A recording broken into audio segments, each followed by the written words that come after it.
PM Modi का आज से 3 राज्यों का 2 दिवसीय दौरा। बिहार, उड़ीसा, आंध्र प्रदेश का दौरा करेंगे प्रधानमंत्री। पीएम मोदी चुनावी राज्य बिहार से करेंगे अपने दौरे की शुरुआत। सिवान में एक जनसभा को करेंगे संबोधित। 10,000 करोड़ की विकास परियोजनाओं की देंगे सौगात। बिहार दौरे से पहले पीएम मोदी ने एक्सपोज किया वैशाली देवरिया रेल लाइन और पाटलिपुत्र देवरिया वंदे भारत एक्सप्रेस की शुरुआत करने की दी जानकारी।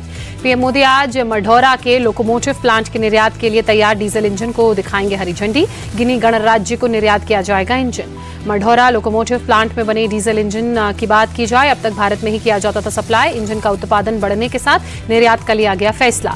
रेलवे बोर्ड अधिकारी दिलीप कुमार के मुताबिक गिनी गणराज्य से मिला है बड़ा ऑर्डर। अगले 3 साल में भारत 150 लोकोमोटिव इंजन सप्लाई करेगा।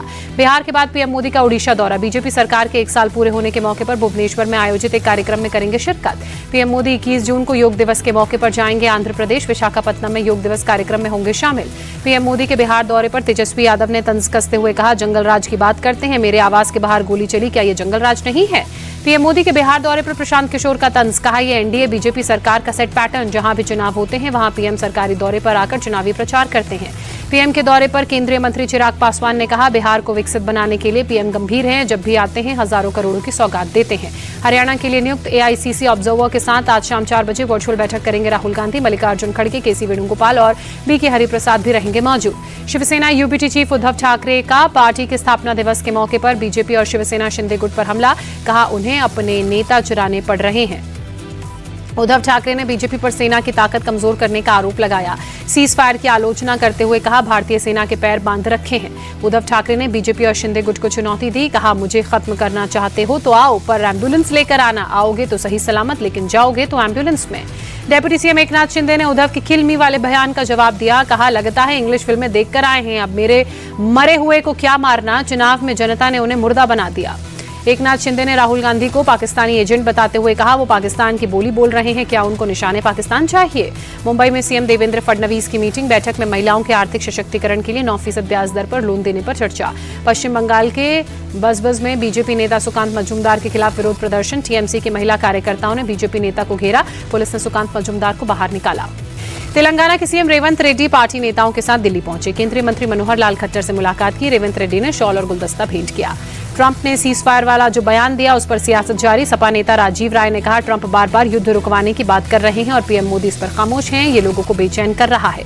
ट्रंप के बयान पर कांग्रेस नेता शशि थरूर ने कहा, मध्यस्थता वहां होती है जहां समानता होती है, भारत और पाकिस्तान में कोई समानता नहीं है। शशि थरूर ने भारत पर अमेरिकी दबाव को खारिज किया, कहा दबाव पाकिस्तान और वहां के आर्मी चीफ पर होगा। ट्रंप मुनीर के लंच पर शिवसेना यूबीटी नेता संजय राउत ने कहा, पहलगाम हमले के दोषी के साथ ट्रंप ने लंच किया, केंद्र इस मामले में अपना रुख स्पष्ट करे। कांग्रेस नेता सचिन पायलट ने कहा, राष्ट्रपति ट्रंप और असीम मुनीर की मुलाकात ये बताती है भारत और पाकिस्तान के रिश्ते को अमेरिका कैसे देखता है। अहमदाबाद प्लेन क्रैश के बाद एक्शन में civil aviation minister Rammohan Naidu ने देश भर के एयरपोर्ट डायरेक्टर्स के साथ बैठक की। एविएशन मंत्री राममोहन नायडू ने एयरलाइंस कंपनियों को विमानों के रखरखाव पर निर्देश दिए, कहा एएआईबी कर रहा है ब्लैक बॉक्स की जांच। एयर इंडिया के सीईओ कैम्बल विल्सन का बयान, अहमदाबाद में जो प्लेन क्रैश हुआ उसकी नियमित जांच हुई थी, इस साल दिसंबर में अगली जांच होनी थी। कैम्बल विल्सन ने कहा, दाएं इंजन की मार्च में और बाएं इंजन की अप्रैल में जांच हुई थी, क्रैश की वजह जानने के लिए रिपोर्ट का इंतजार। राजा रघुवंशी मर्डर केस में मुख्य आरोपी सोनम और राज की पुलिस कस्टडी 2 दिन और बढ़ी, बाकी 3 आरोपियों को 14 दिन की न्यायिक हिरासत में भेजा गया। राजा रघुवंशी के भाई सचिन ने एक बार फिर सोनम के नार्को टेस्ट की मांग की, कहा जब 8 दिन की रिमांड में उसने हत्या के बारे में कुछ नहीं कहा तो 2 दिन में क्या बताएगा। जम्मू कश्मीर के अनंतनाग में पुलिस ने आतंकवादियों के एक संदिग्ध मददगार को पकड़ा।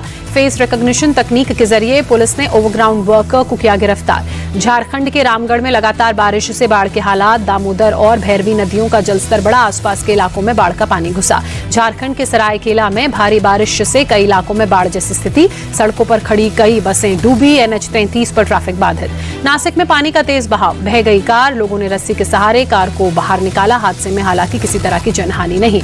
महाराष्ट्र के पुणे में पानी का तेज बहाव और इसी धार के बीच फंसे शख्स का रेस्क्यू किया गया, पुलिस की टीम ने रस्सी के सहारे शख्स को बचाया। पश्चिम बंगाल के मेदिनीपुर में जल प्रहार, भारी बारिश के बाद कई गांव में बाढ़ जैसे हालात, गांव में चारों तरफ पानी ही पानी नजर आया।